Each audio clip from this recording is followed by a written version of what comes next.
mainit na balita ngayong tanghali. Rappler CEO Maria Ressa pinawalang sala ng korte sa ikalimang tax evasion case. Pangulong Ferdinand Marcos Jr. dadalo sa 10th ASEAN Summit sa Singapore bukas ayon sa Presidential Communications Office. Pagbabago ng historical terms sa K-10 matatag curriculum, walang pressure mula Malacanang ayon sa DepEd. Dr. Anthony Leachon nag-resign bilang Special Advisor for Non-Communicable Diseases sa Department of Health.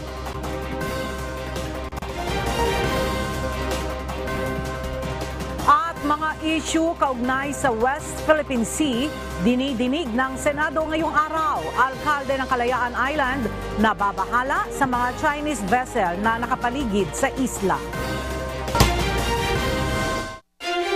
Magandang tanghali mga kasangbahay. Ngayon po ay araw ng Martes, September 12, 2023. At una sa mga balita ngayong tanghali. Naghahabol ngayon ang pamahalaan para bilisan ang pamamahagi ng ayuda sa mga retailer ng bigas. Hiniling ng Department of Social Welfare and Development sa COMELEC na payagan pa rin sila na ituloy ito kahit na sumapit na ang election ban. Ang detalya sa report ni Ray Pelayo. Tumanggap na rin ng tig 15,000 pesos na financial assistance ang mga rice retailer ng Navotas City. Bahagi ito ng ayuda ng pamahalaan para sa mga naapektuhan ng price cap sa bigas. Ayon sa Department of Social Welfare and Development o DSWD, kailangang makarami sila ng mga mabibigyan ng tulong bago sumapit ang September 15. Sa petsang ito ay mag-uumpisa ang election ban o pagbabawal sa pamumudbod ng ayuda dahil sa paparating na halalan.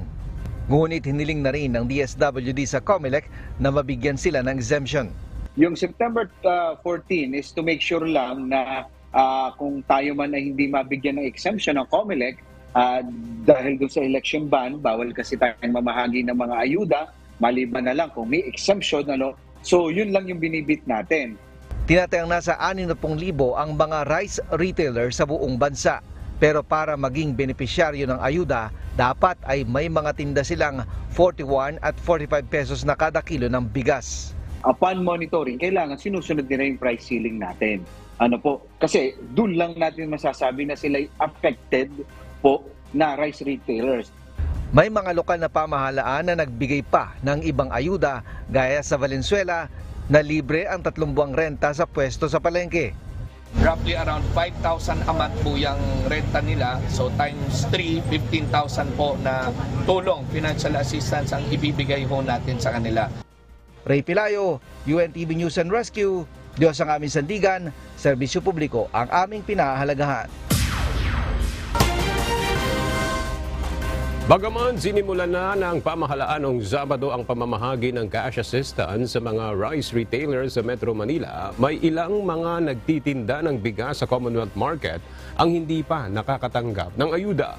Mula sa Commonwealth Market, makibalita tayo kay Bernadette Tinoy live. Bernadette, ano yung dahilan bakit may mga rice retailer pa dyan sa Commonwealth Market yung hindi pa nakakatanggap ng ayuda? Aga, sa pag-ikot-ikot nga natin dito sa Commonwealth Market ay may nakausap tayo na nakatanggap na sila ng ayuda mula sa gobyerno at may ilan na hindi pa.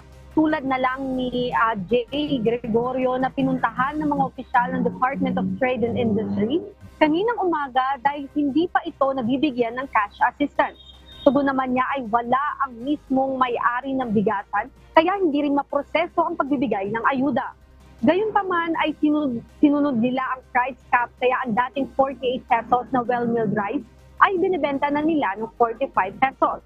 Ang 41 pesos na rin na presyo ng regular milled rice mula sa dating 44 pesos per kilo na presyo nito.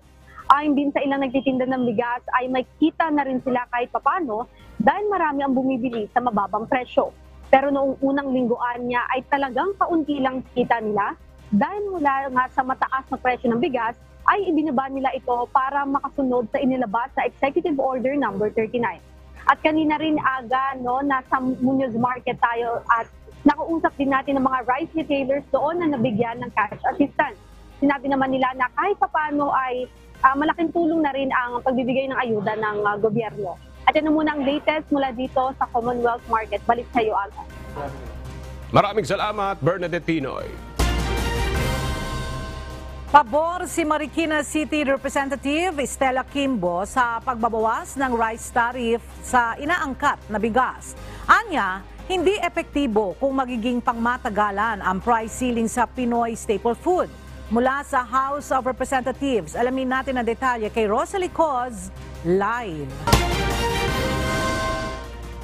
Rosalie, ayon kay Representative Kimbo, ano ba ang magiging epekto kung ipatutupad ang price ceiling sa bigas ng mas matagal? Ella, ayon kay 2nd District Representative ng Marikina City, Stella Kimbo, na isa ring ekonomista, magre-resulta sa kakulangan ng supply ng bigas kung ipatutupad ng matagal ang price ceiling. Kaya anya, hindi magiging epektibo ang price cap sa bigas. Gate nito para matugunan ang mataas na presyo ng staple food, isa sa mga maaaring gawin ay bawasan ng taripa sa inaangkat na bigas. Dagdag pa nito, maaari pa itong gawing zero tariff ngayon, lalo na't naabot na anya ang target rice tariff na 14 billion pesos. Kailangan din anya ang zero tariff sa imported rice sa nalalabing bahagi ng 2023 habang may supply problem pa ang bansa. Nauna na ang Department of Finance na magbigay ng suhestyon na bawasan ang taripa sa imported rice mula 35% gawing 10%. Samantala, naglabas na rin ng Notice of Public Hearing ang Tariff Commission kaugnay ng proposed reduction sa rice tariffs na nakatakda sa September 15, araw ng Biyernes. Bilang tugon ito sa petisyon na isinumite ng Foundation for Economic Freedom na nagpanukalang bawasan ang most favored nation tariff rate sa bigas mula 35% sa 10%. Sa September 14 naman ang deadline ng submission ng position papers para sa mga interesadong partido. Ella, maaring babaan ni President Bongbong Marcos Jr.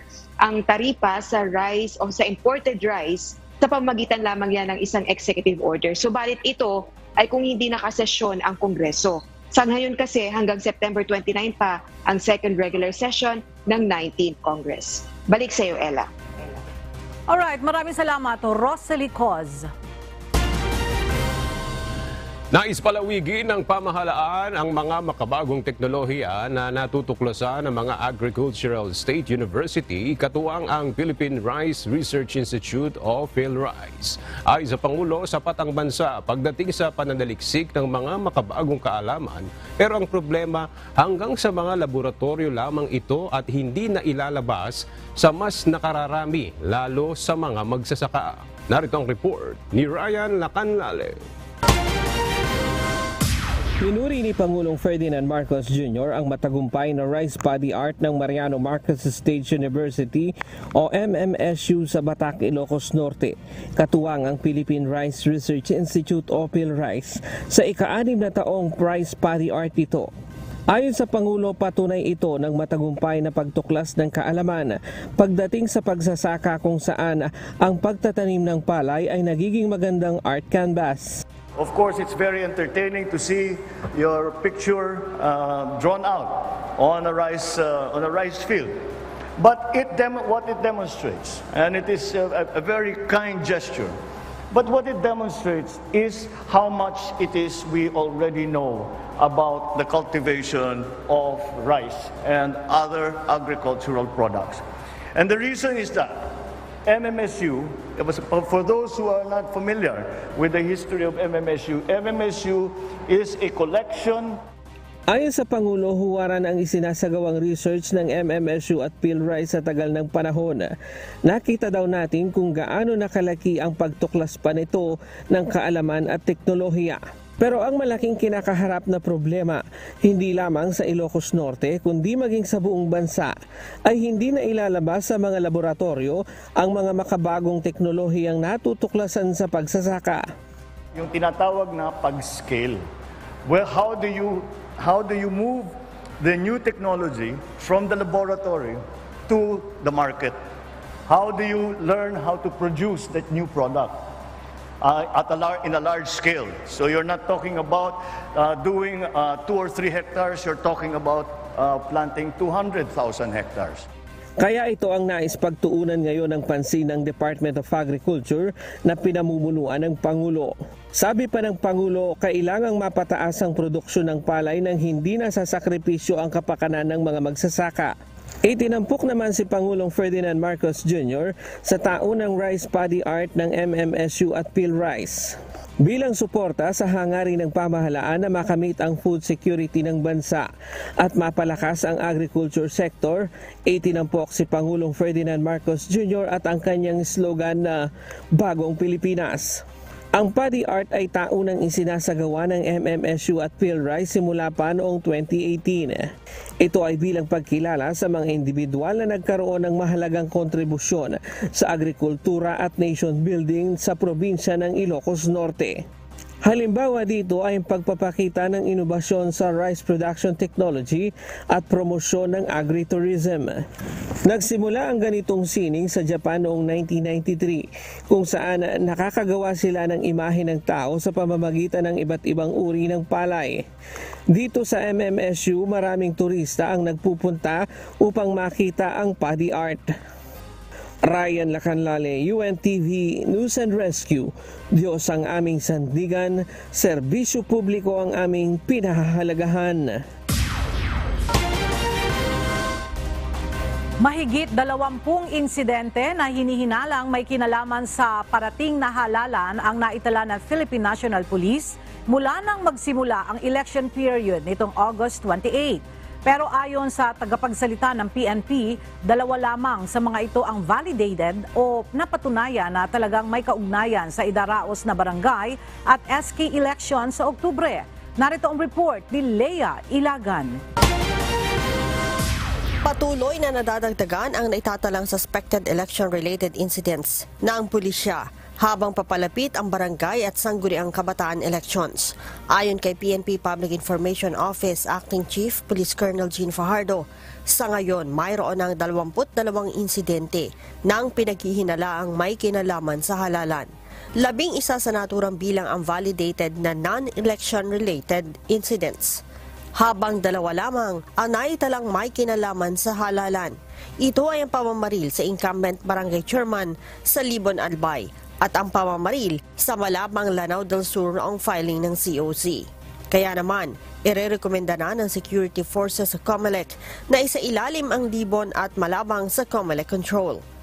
Yung sa Libon Albay po ma'am ay considered na po yun as a validated election-related incidents dahil nga po 2 po doon sa 3 parameters ay na-meet po nitong insidente na po ito dahil yung victim po dyan ay incumbent na barangay kapitan, nag-file po siya ng certificate of candidacy, and then yung nga po bang insidente na yun ay may have created a political tension that may somehow affect or influence po itong pangating po nating electoral proceedings.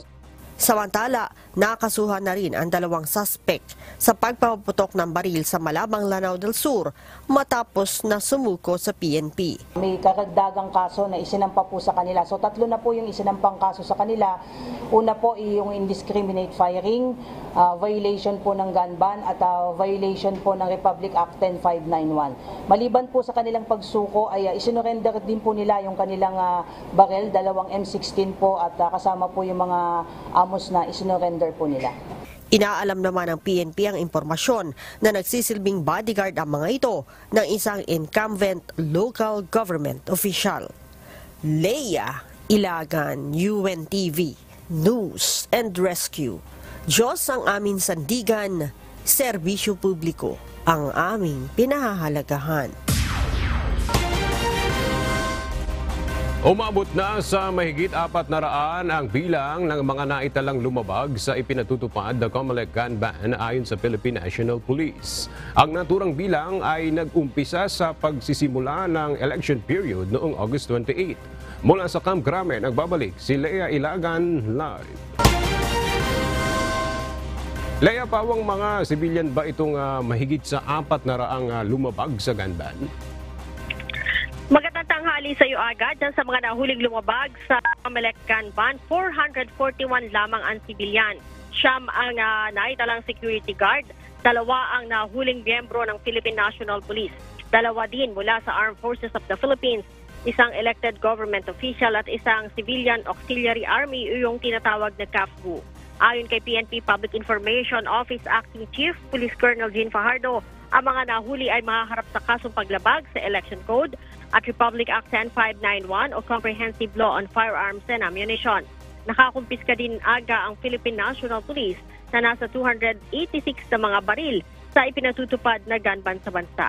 700 o 273 sa naturang bilang ang mga small firearms at 13 naman ang light weapons. Ang COMELEC gun ban ay iiral hanggang November 29 kasabay naman ng pagtatapos ng election period. Balik sa iyo, Aga. Maraming salamat, Leia Ilaga. Nais ngayon ng isang senador na bigyan na rin ng confidential funds ang Department of Migrant Workers o DMW para makakuha ng intel information laban sa mga scammer at illegal recruiter na nambibiktima ng mga OFW. Pero tutol dito ang ilang mambabatas at nanindigang bawasan na dapat ang mga ahensya ng gobyerno na tumatanggap ng confidential funds.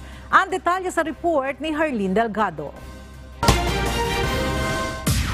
Malaki ang kakailanganing pondo ng Department of Migrant Workers o DMW upang masawata ang illegal recruitment sa bansa. Ito ang ipinahayag ni Undersecretary Bernard Olalia nang humarap sa budget hearing sa Senado. Ngayong taon, nasa 4 na illegal recruitment agencies na rin anila ang naipasara ng ahensya. Ngunit maliit umano ang 6 na milyong pisong budget nila para magawa ng Migrant Workers Protection Bureau ang kanilang trabaho.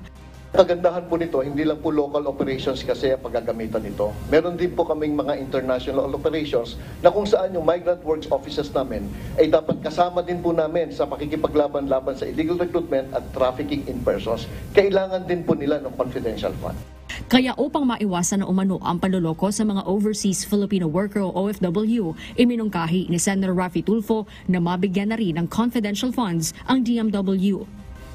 Piniperahan, kinikikilang, kaya karamihan sa mga OFWs, pagbalik dito, wala ng pera, ubos ng pera dahil niloloko ng mga scammer.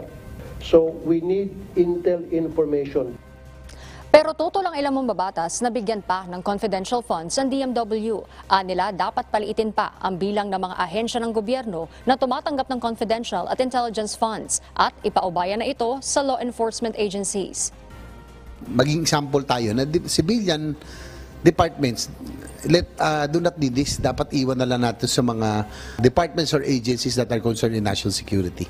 Para kay Senate Minority Leader Aquilino Coco Pimentel, palakasin na lamang dapat ng DMW ang kanilang opisina kontra illegal recruitment. Mas effective sana kayo kung mas malaking budget ng bureau na yon. Tama po. But yung sinabi yung binabanggit ninyo, lahat na gusto nyo gawin can be done by giving the bureau more budget. Tama? Tama po, sir. Si Senate Majority Leader Joel Villanueva may agam-agam din sa pagbibigay ng confidential funds sa DMW. Please don't get me wrong, I am okay with the confidential funds because it's also needed. But if the Bureau cannot do its part to function and indeed would ask for confidential funds, then I have to be convinced first. Ayon kay Undersecretary Maria Antoinette Velasco Aliones, mismo ang namayapang kalihim na si DMW Secretary Susan Toots Ople, hindi rin sang-ayon sa pagkakaroon ng confidential funds. That when she was alive, she was against also taking in confidential funds for the DMW because she believed that within our mandate and if we work with law enforcement agencies, we will be able to do this mandate in accordance with the law.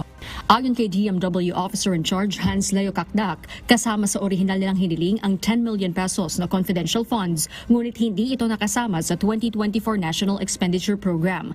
Pero ipinauubayan na anya nila ang desisyon sa mga mambabatas kung pagbibigyan ang naturang pondo. Herlene Delgado, UNTV News and Rescue. Diyos ang aming sandigan, serbisyo publiko ang aming pinahahalagahan. Hinikayat ni Ombudsman Samuel Martires ang mga mambabatas na magpasa ng batas ukol sa Values Formation Education. Ito ang nakikitang solusyon ng opisyal sa anyay endemic o lumalaganap na katiwalian sa mga ahensya ng pamahalaan. Narito ang ulat ni Rosalie Cons. Naniniwala si Ombudsman Samuel Martires na hindi mareresolba ang suliranin ng katiwalian sa bansa hanggat walang pagbabago sa values formation. Anya, hindi lang isa o dalawa ang mga ahensya ng gobyernong lugmok sa katiwalian. Dagdag pa nito, tumataas ang insidente ng katiwalian sa bawat ahensya ng gobyerno. Ginawa nito ang pahayag ng humarap sa deliberasyon ng House Committee on Appropriations para sa panukalang pondo ng Office of the Ombudsman sa 2024. Partikular na nang tanungin ng opisyal ni OFW Party List Representative Marisa Magsino kaugnay ng mga ulat ng pangingikil laban sa mga overseas Filipino worker o OFW ng ilang kawani umano ng Bureau of Immigration at Bureau of Customs. Ang korupsyon po ngayon sa Pilipinas ay nagiging endemic. Ang korupsyon po ngayon sa Pilipinas ay nagiging parang fashion, becomes a fad, because money becomes power. Kaya ang apela ni Ombudsman Martires sa mga mambabatas, magpasa ng batas na magtuturo sa mga Pilipino ng makabuluhang pagbabago mula pagkabata. We have to introduce, as I'd always been saying, a subject from kindergarten until college on God-centered values formation. Tungkulin ng tanggapan ng ombudsman o tanod bayan na imbestigahan at papanagutin ng mga public official na sangkot sa katiwalian at irregularidad. Nasa 5.05 billion pesos ang proposed budget ng Department of Budget and Management para sa independent constitutional body sa susunod na taon. Mas mataas ito sa 4.78 billion pesos na pondo ng tanod bayan sa taong ito. Rosa Licoz, UNTV News and Rescue. Diyos ang aming sandigan, serbisyo publiko ang aming pinahahalagahan.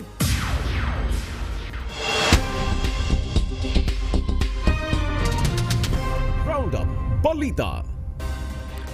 Nakatakdang bumiyahe patungong Singapore si Pangulong Ferdinand Marcos Jr. para dumalo sa gaganaping 10th Asian Summit sa September 13.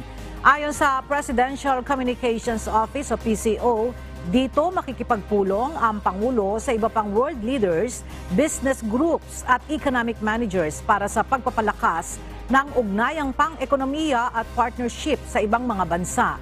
Samantala, inaasahang dadalo rin si PBBM sa gaganaping Formula 1 Singapore Grand Prix 2023 sa imbitasyon na rin ni Singaporean Prime Minister Lee Hsien Loong. Nagpaabot ng pakikiramay si Pangulong Ferdinand Marcos Jr. para sa mga biktimang nasawi at nasugatan sa nangyaring lindol sa Morocco. Sa isang pahayag, sinabi ni PBBM na labis ring ikinalulungkot ng sambayanang Pilipino ang trahedyang sinapit ng Morocco na kumitil sa buhay ng mahigit 2,000 tao. Bukod sa pakikiramay, nakahanda rin anyang sumuporta ang Pilipinas sa anumang tulong na kakailanganin ng Morocco. Base sa huling report ng Department of Foreign Affairs, 8 Pilipino ang naiulat na naapektuhan ng lindol na tumama doon. Walang political pressure mula sa Malacanang. Yan ang binigyan linaw ng Department of Education kaugnay ng pagbabago ng termino sa history subject sa ilalim ng K-10 curriculum ng DepEd. Umani ng batikos nitong weekend ang planong pagpapalit ng terminong diktadurang Marcos sa salitang diktadura para sa araling panlipunan subject na itinuturo sa grade 6. Ayon kay DepEd Bureau of Curriculum Development Director Jocelyn Andaya, walang kahit anong pressure na ibinigay sa kanila. Ito anya ay proseso na ipinatutupad sa kanilang curriculum at ang kanilang ginagawang pagrebisa at pagbusisi sa curriculum ay naaayon sa pamantayan ng akademya. Paglilinaw pa ni Andaya, hindi rin binabawalan ang mga teacher na banggitin ang pangalang Marcos kapag natatalakay ang martial law regime. Ang mga lesson anya ay theme-based at hindi personality-based o nakabatay sa isang personalidad. Gaya ng mga paksa patungkol sa demokrasya, epekto ng diktadurya, paglabag sa karapatang pantao, ill-gotten wealth, at pagpaslang kay Senador Benigno Aquino Jr. Dagdag pa ni Director Andaya, ang nasabing pagbabago ay suhestyon mula sa specialist at hindi pa napa-final at naaprubahan. Nagsumiti na ng kanyang resignation si Dr. Anthony Liachon bilang Special Advisor for Non-Communicable Diseases sa Department of Health.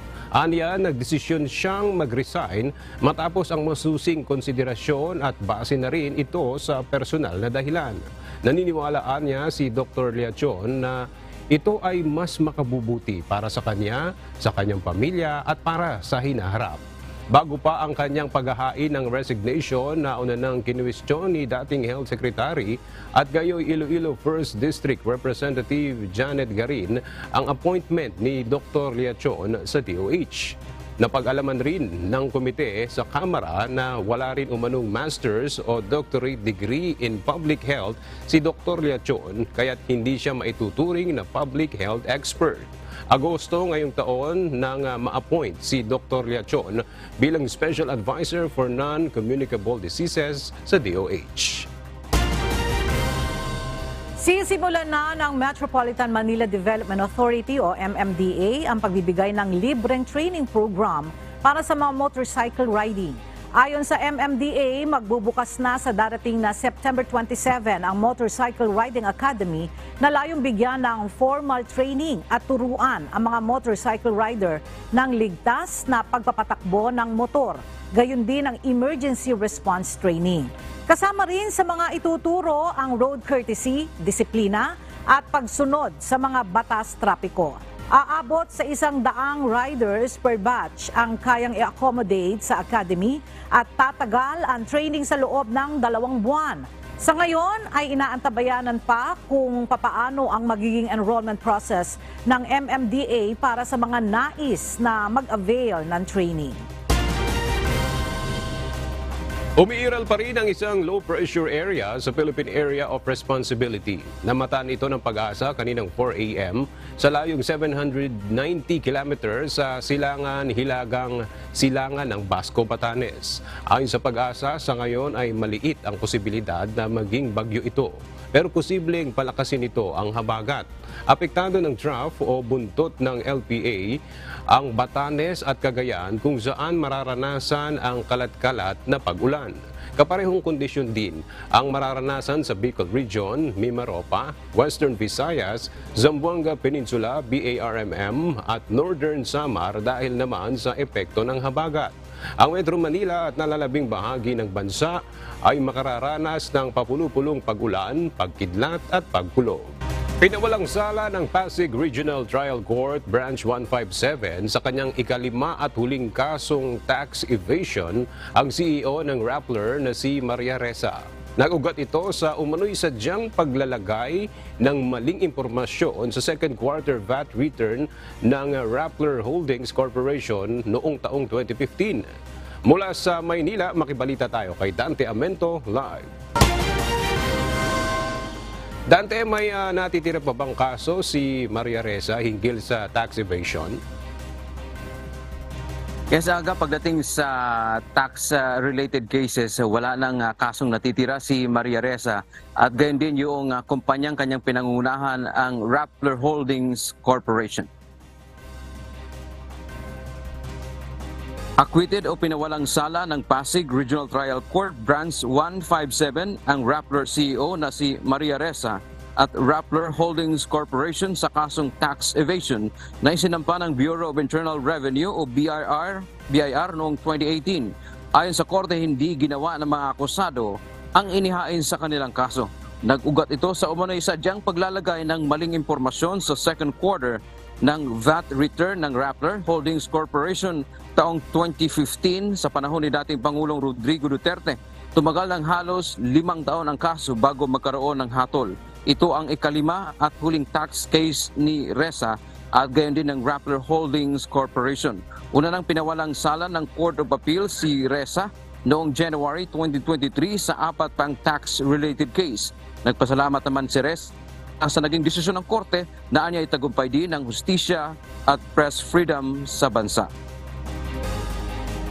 We've seen in other cases that have been resolved that rule of law is stronger, that facts remain. You know, last January I said facts win, truth wins, and we can continue. Justice. Yes, thank you. Facts win, truth wins, justice wins. Aga sa ngayon no, dahil wala nang kasong natitira itong si Ressa doon sa kanyang mga 5 tax related cases. Pero mayroon pa itong 2 bukod naman na kaso, Aga. Nakabinbin ito ngayon, yung isa diyan sa Court of Appeals o CA, hinggil naman ito doon sa shutdown o pagsasara sa kumpanyang kanyang pinangungunahan, ang Rappler. At yung isa pa niyang kasong nakabinbin ay dito naman sa Korte Suprema, ay hinggil ito doon sa kanyang cyber libel conviction na nag-ugat naman doon sa naipublish nilang isang artikulo nga. Kasama yung kanyang researcher na si Rinaldo Santiago Jr. Yan ang ating update mula dito sa Manila. Balik sa iyo, Aga. Maraming salamat, Dante Amento. May bagong pasilidad ngayon ang Philippine Coast Guard kung saan makakapagsanay ang kanilang mga tauhan sa pangangalaga sa loob at labas ng barko bilang bahagi pa rin ng kahandaan sa pagtatanggol sa teritoryo ng bansa. May mga tagapagturo na ring ipinadala at nagsanay sa Estados Unidos sa ilalim ng Philippine Coast Guard. Sila naman ang magtuturo sa mga kapwa nila PCG personnel pagbalik ng Pilipinas. Narito ang report ni Nestor Torres.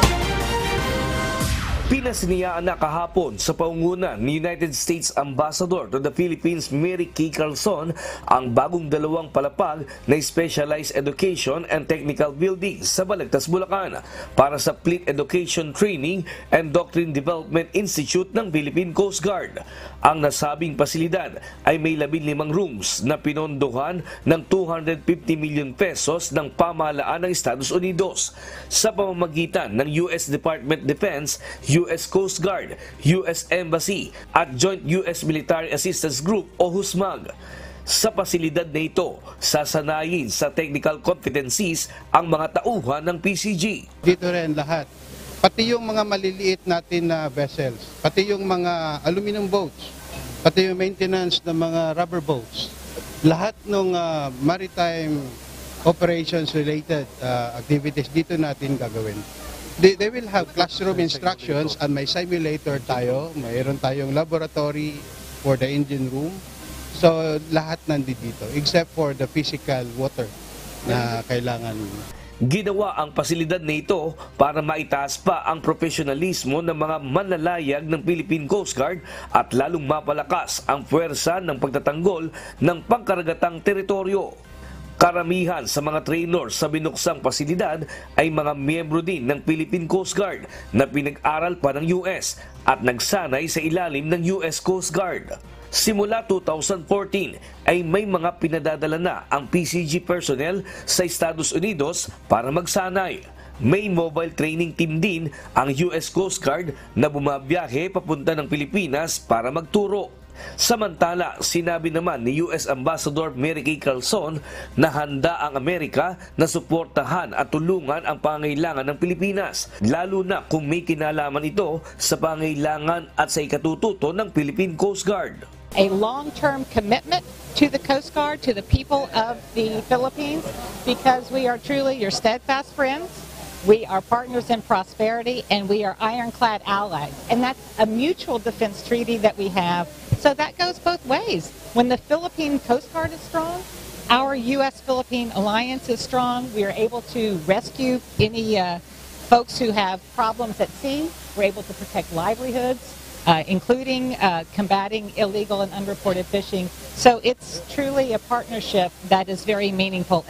Samantala, kahapon nadagdagan pa ng 3,500 ang miyembro ng Philippine Coast Guard. Posible ring sumailalim din ang ilan sa kanila sa 4 na buwang pagsasanay at pagkatapos ay de-deploy ang mga ito sa mga barko ng Pilipinas. Nestor Torres, UNTV News and Rescue. Diyos ang aming sandigan, serbisyo publiko ang aming pinahahalagahan. Tinawag na irresponsible behavior ni Defense Secretary Gilberto Teodoro ang ginawang paggitgit at pagharang ng Chinese Coast Guard sa mga barko ng Pilipinas na naghatid ng supply sa BRP Sierra Madre sa Ayungin Shoal. Ayon sa kalihim, muling sinuong ng mga sasakyang pandagat ng Philippine Coast Guard ang panganib sa pinakahuling rotation and resupply o RORE mission. Narito ang report ni Alan Manansala. Isang paglabag sa panuntunan sa ligtas na paglalayag ang ginawa ng China sa pagtatangka nito na pigilan ang panibagong resupply mission sa Ayungin Shoal nitong Biyernes. Ayon mismo ito kay Defense Secretary Gilberto Teodoro. Malinaw din na nakuna ng video ang ginawang panggigit-git at pagharang ng mga barko ng China sa mga barko ng PCG at mga supply boats ng Pilipinas. Ito, ginawa ng Chinese Coast Guard. Napaka-egregious violation ito ng maritime safety.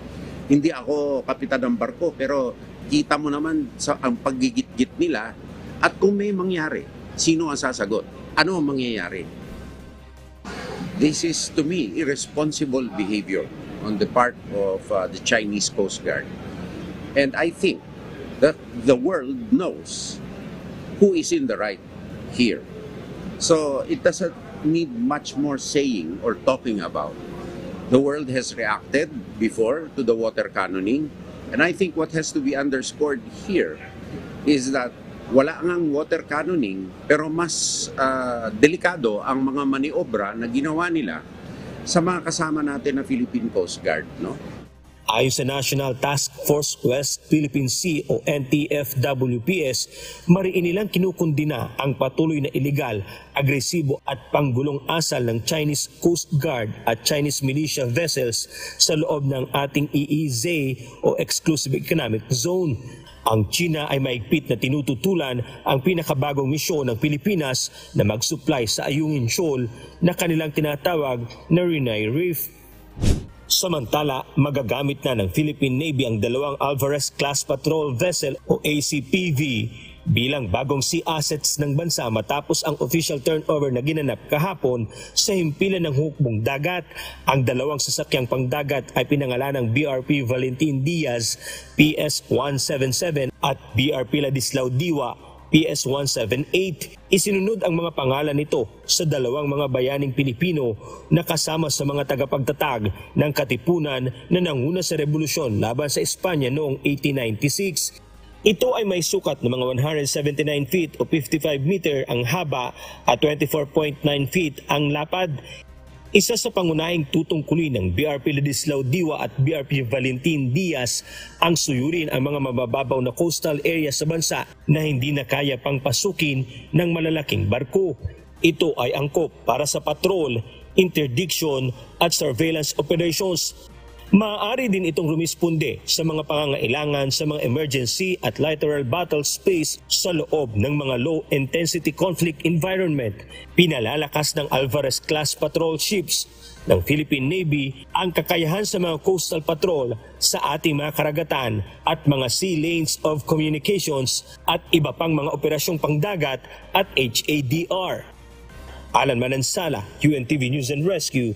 Diyos ang aming sandigan, serbisyo publiko ang aming pinahahalagahan.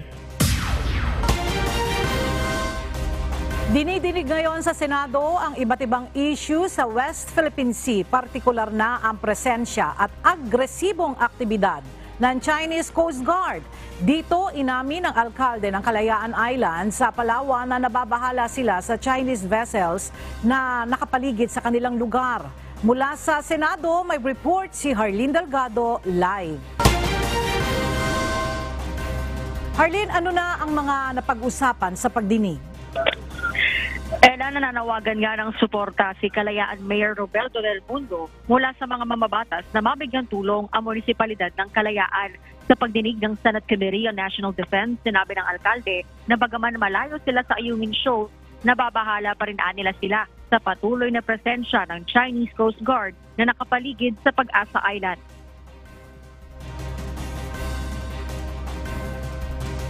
Kami naman po ay nababahala rin at kahit malayo po sa aming isla, yung ayong insurance, ayungin, ay nakapaligid din po sa amin yung mga sasakyang pandagat ng mga Chinese diyan sa Pag-asa Island.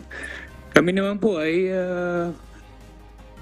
namumuhay ng maayos naman sa Pag-asa Island. Wala po kaming kinakatakutan.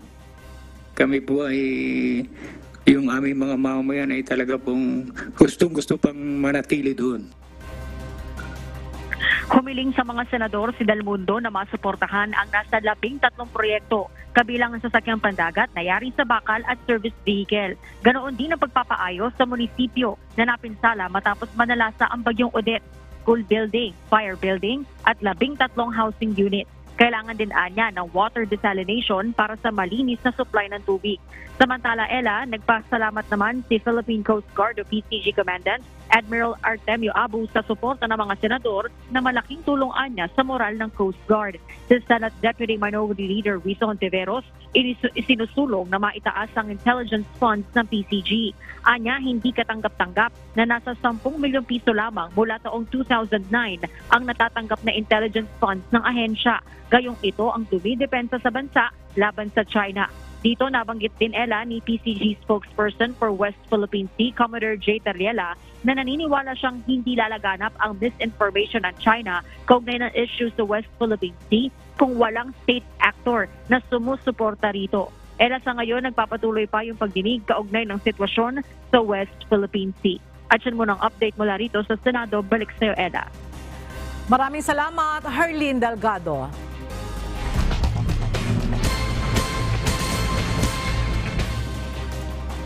Isang lalaking nakamotorsiklo ang naaksidente matapos umanong tumakas sa isang checkpoint sa Butuan City. Isang rider pa ang naaksidente rin sa naturang lungsod matapos namang makasagasa ng aso. Narito ang report ni Joshua Antonio. Aksidente ang sinapit ng isang motorcycle rider matapos umanong takasan ng checkpoint ng mga otoridad sa Barangay Baan, Kilometer 3, Butuan City. Ayon sa polis na naka-duty, pinaran nila ang 35 anyos na rider pagdaan nito sa checkpoint. Ngunit sa halip na huminto ay humarurot pa ito papalayo. Sa pagmamadali ay nabangga nito ang isang tricycle dahilan ng pagkakatumba ng minamaneho nitong motorsiklo. Wala namang nasaktan sa mga sakay ng tricycle. Ngunit ang rider nagtamo ng mga gasgas sa kanang bahagi ng binti at mga kamay na kaagad namang nilapatan ng paunang lunas ng UNTV News and Rescue Team.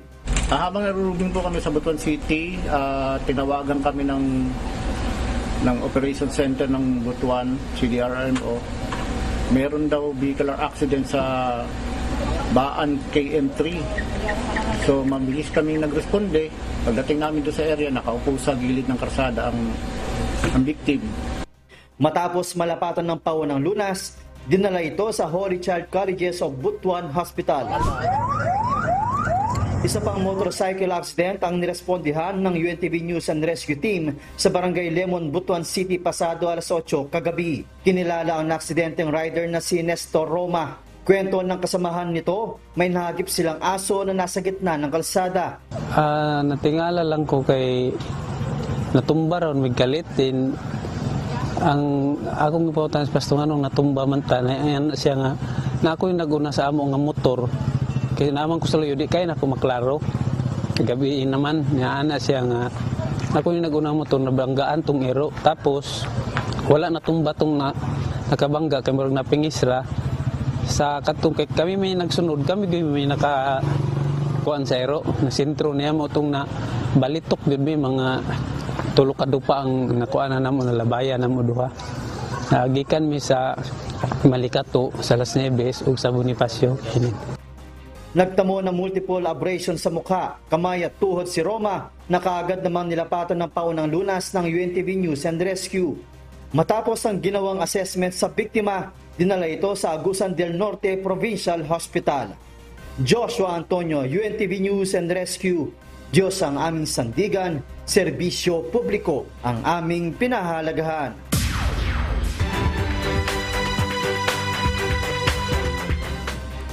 Sinimulan na ng Department of Trade and Industry sa Bicol ang pagsasagawa ng profiling para sa rice retailer na bibigyan ng cash assistance kaugnay sa ipinatutupad na price ceiling sa bigas. Mula sa Legazpi, Albay, makibalita tayo kay Brian Baldarahe, live.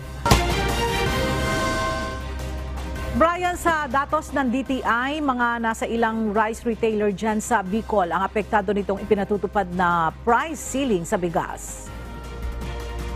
Yes, Ella, hindi bababa sa 700 mga rice retailers dito sa rehiyon ng Bicol ang naapektuhan ng ipinatupad na price ceiling sa presyo ng bigas. Kaya naman ayon sa DTI, nag-umpisa na sila na magsagawa ng profiling sa mga qualified na mga rice retailers para makatanggap ng ayuda mula sa pamahalaan. Nagsagawa na ng inspeksyon ng DTI sa iba't ibang mga marketplace sa rehiyon para matiyak na sumusunod ang mga ito sa itinakdang presyo sa well-milled at regular rice. Nilinaw naman ng ahensya na kailangan muna nila na maberipika ang mga dapat mabigyan ng ayuda dahil mayroong mga rice retailers na maraming pwesto o branches. Tinitignan din anya ng DTI kung sumusunod sa mga nararapat na permits ang mga rice retailers gaya ng mga business permit, licensing system ng mga LGU.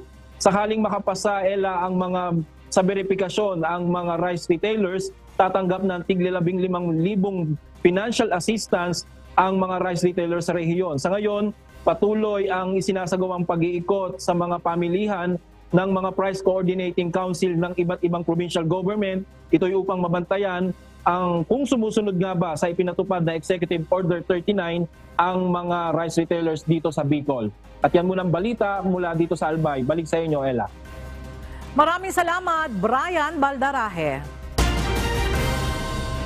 Aabot na sa mahigit 100 mga establishmento sa Baguio City ang naipasara ng lokal na pamahalaan bunsod ng kawalan ng mga ito ng business permit.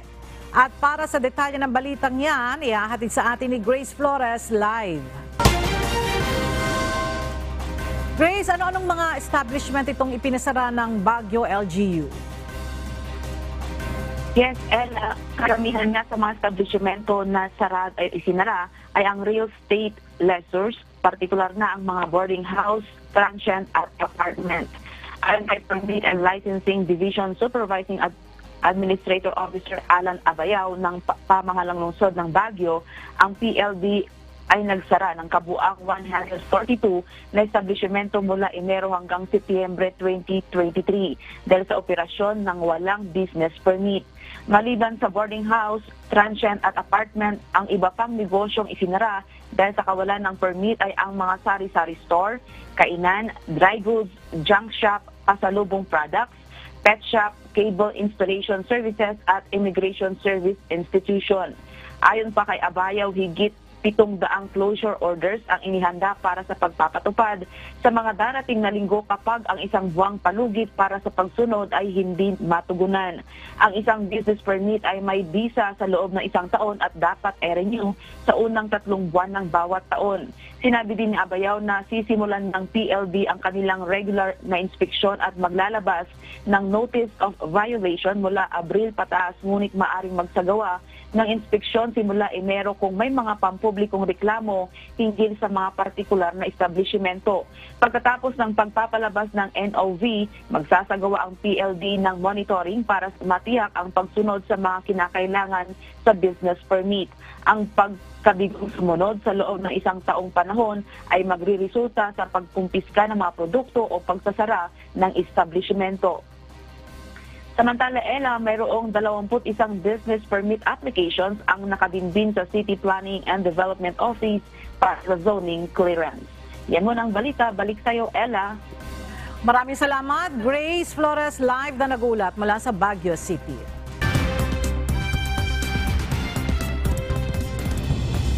Nasa gitna ang US citizen na natrap sa ikatlong pinakamalalim na kuweba sa Turkey pagkatapos ng mahigit 1 linggo ayon sa Turkish Caving Federation.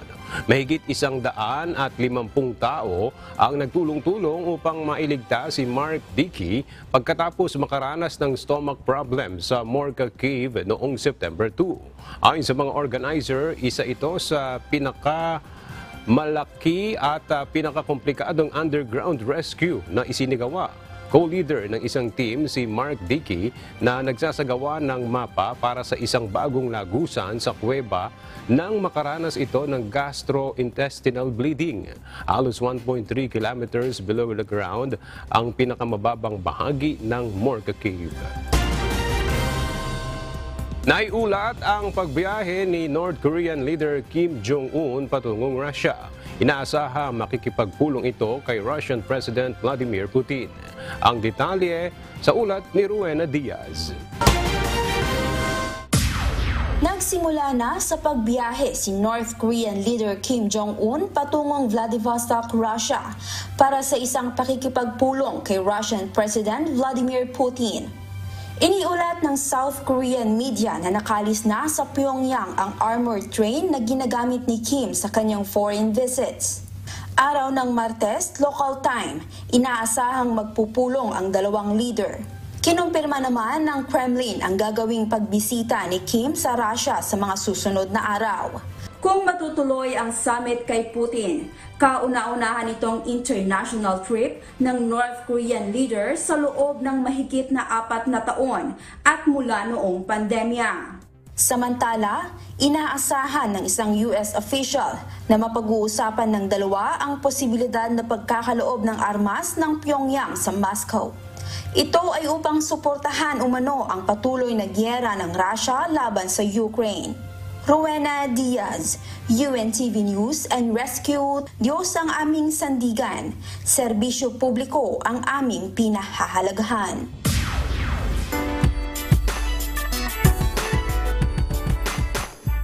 Hindi agad pinaniniwalaan ni Filipino-American rapper Easy Mill ang unang email sa kanya ng American rapper at record producer na si Andre Romel Young o mas kilala sa tawag na Dr. Dre. Ito ang kwento ni Easy sa pagbisita nito sa Wish USA Studio sa North Hollywood, USA. Narito ang ulat ni Sunny Cos.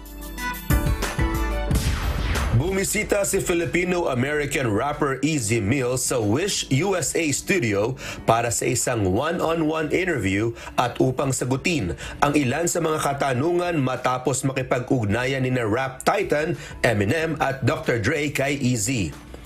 Ayon pa sa kanya, hindi nito agad pinaniwalaan ang balitang si Eminem mismo ang kumontak sa kanya. What happened was we had just posted the music video for my song Uptown, and 3 days after that, Dr. Dre emailed us. Pero hindi naman namin inakalang totoo kasi siyempre kung sino mag-aakalang totoo nun sa una, diba? Tapos pag-uwi ng girlfriend ko, sinabi niya na sa akin. So it was just, I freaked out for real. Because like finding out that it was Eminem, you know, and then tapos parang double whammy pa na pagkabalik ko sa cellphone. Seryoso ha? And also Dr. Dre is gonna be there. Yeah, so it was just crazy. Sa kabila ng mga panibagong tagumpay ng rapper na Tubong Olongapo, mas lalo pa umanong naging malapit si Easy sa kanyang mga kaibigan, lalo na ngayong nakikilala niya ang mga totoong tao sa paligid niya. Probably even more tightening because you start to see a lot more of those people who are fake too. So in light of that, like we're really tight, like super tight. Plano pa din ng panalo hitmaker na makagawa ng mga bagong inspiring at patriotic songs. Umabot na sa mahigit 80 million views ang Wishclusive ng kanyang hit song na Panalo na unang nagpakilala sa buong mundo ng galing ni Easy sa larangan ng rap. Mensahe naman ni Easy sa kanyang mga wishers na walang sawang sumusuporta sa kanya. Whatever you're doing in life, just keep on keeping on. Don't ever give up. There is a light in the end of the tunnel because still to this day we are working towards that. Mapapanood na ang full interview ng 8 Questions with Easy Mill sa Wish USA YouTube channel. Sunny Cos, UNTV News and Rescue. Diyos ang aming sandigan. Serbisyo publiko ang aming pinahahalagahan. Nais lamang po namin itama ang report kaugnay sa aming naibalita kanina hinggil sa isasagawang free motorcycle training ng MMDA. Tatagal po ang training sa loob lamang ng 2 araw at hindi po 2 buwan.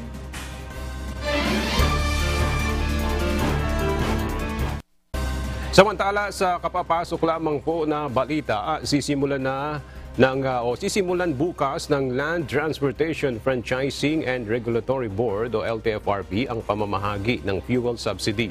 Base sa anunsyo ng LTFRB, sisimulan bukas September 13 ang distribusyon ng ayuda para sa mga operator at driver ng mga pampublikong sasakyan. Kabilang sa mga PUB na makatatanggap ng fuel subsidy ang mga driver at operator ng pampasaherong jeep, UB Express, minibus, city buses, mga taxi, TNVS, delivery services, mga tricycle, gayon din ang shuttle at school services. At sa ating pong iiwang mga salita ng Diyos na ating sandigan mula sa Aklat ng Kawikaan, Kapitulo 10, versikulo 17, na nagsasabi, "Nasa daan ng buhay siyang nakikinig ng saway, ngunit siyang nagpapabaya ng saway ay nagkakamali."